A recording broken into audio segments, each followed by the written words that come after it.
அனைவருக்கும் வணக்கம். இது ஈரோடு ஆர்ஆர் அகாடமி. நான் உங்கள் கார்த்தி. ஸோ இந்த கிளாஸ் நம்ம பார்க்க போகிறது 7th unit PG solid state ஃபிசிக்ஸில் நெக்ஸ்ட் செக்மெண்ட் பார்க்க போகிறோம். பார்த்திங்கன்னா லாஸ்ட் கிளாஸில் நம்ம பேண்ட் தியரி, அப்புறம் ஃபெர்மி எனர்ஜி இதெல்லாம் பார்த்தோம். ஸோ இந்த கிளாஸில் நம்ம பார்க்க போகிறது எலக்ட்ரிக்கல் கண்டக்டிவிட்டி. ஸோ எலக்ட்ரிக்கல் கண்டக்டிவிட்டினா என்ன சொல்லுங்க பார்க்கலாம். Electrical conductivity, electrons is conducting electricity from one terminal to another terminal. Electrons is going to connect electricity from one terminal to another terminal. அதான் வந்து எலக்ட்ரிக்கல் கண்டக்டிவிட்டின்னு சொல்கிறோம். அது சிக்மா அப்படிங்கிற ஒரு லெட்டரை நம்ம டினோட் பண்ணுவோம். So electrical conductivity sigma. Sigma equal NE square tau divided by M.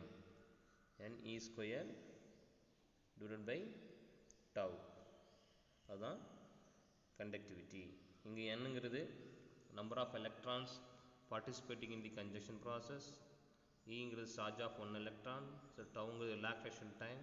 M is the mass of the electron. இதெல்லாம் combine பண்ணினா it is equal electrical conductivity. அதே மாதிரி thermal conductivity. So thermal conductivity பார்த்தீங்கன்னா K equal NV squared K into tau by 2. ஓகேங்களா? electrical conductivity and thermal conductivity. Then next one பார்த்தீங்கன்னா Widman-Franz law. ரொம்ப முக்கியமான விஷயம். So Widman-Franz law. Widman-Franz law for the metals, the ratio of thermal conductivity to electrical conductivity. So thermal conductivity to electrical conductivity ratio is directly proportional to the absolute temperature. Is directly proportional to the absolute temperature. So K divided by sigma directly proportional to temperature. So நமக்கு தெரியும் any proportionality கான்ஸ்டண்ட்டை நம்ம என்ன பண்ணுவாங்க, ஒரு கான்ஸ்டண்ட்டால் multiply பண்ணி equal பண்ணி காட்டுவோம். அப்போ K divide by sigma equal LNT. இங்கே Lங்கிறது லோரன்ஸ் நம்பர். Lங்கிறது என்னது லோரன்ஸ் நம்பர்.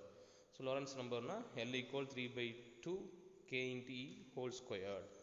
இதுதான் லோரன்ஸ் நம்பரோட ஈக்குவேஷன்.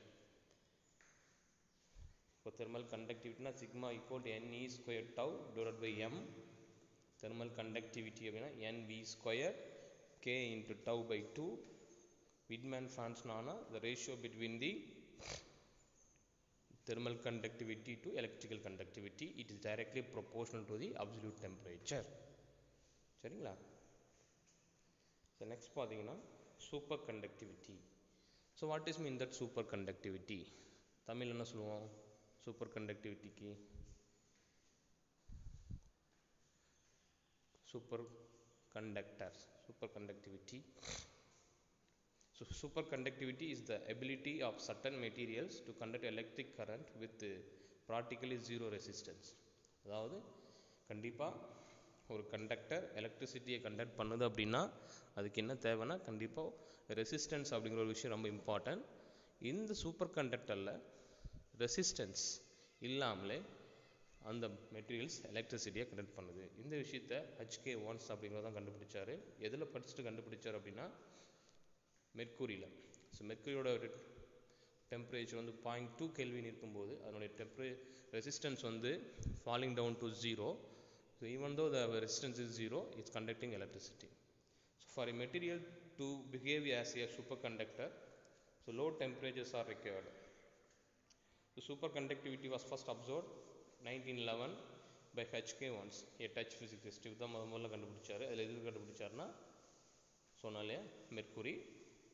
அது தான் sir transition temperature or critical டெம்பரேச்சர்னு சொல்லுவாங்க. அந்த 4.2 கெல்வினுக்கு முன்னாடி வரைக்கும் அது நார்மல் மெட்டீரியலாக இருந்துச்சு. அந்த 4.2 கெல்வின் டெம்பரேச்சர் ரீச் பண்ணதுக்கப்புறம் சூப்பர் கண்டக்டராக கன்வெர்ட் ஆச்சு. அதான் அதுக்கு பேர் critical temperature or transition temperature. ஏன்னா நிறைய தடவை பிஜியில் கேட்டிருக்காங்க. ஸோ மெர்க்குரியுடைய transition temperature or critical temperature எவ்வளோன்னு பார்த்தீங்கன்னா 4.2 Kelvin. The next one Meissner effect. Meissner effect இந்த சூப்பர் கண்டக்டரில் ரொம்ப முக்கியமான விஷயம் இந்த Meissner effect. So Meissner effect is the exclusion of magnetic field from the interior of a material that is in the process of becoming a superconductor, that is losing its resistance to the flow of electrical currents when cooled below a certain temperature called transition temperature, usually close to absolute zero. அப்படி சொல்கிறோம் பாருங்கள். So Meissner effect அப்படின்னா so Meissner effect the explosion of a magnetic field from the interior of a material that is in the process of becoming a superconductor, that is losing its resistance to the flow of electrical currents when cooled below a certain temperature called the transition temperature, usually close to absolute zero. இந்த ரெண்டு diagram பார்த்தீங்கன்னா உங்களுக்கு தெரியும். First ஒன்று, it is going to allow to enter, that is call penetrate. அந்த electric magnetic field தன்னை penetrate பண்ண அனுமதிக்குது. இந்த இடம் பார்த்தீங்கன்னா உங்களுக்கு தெரியும்.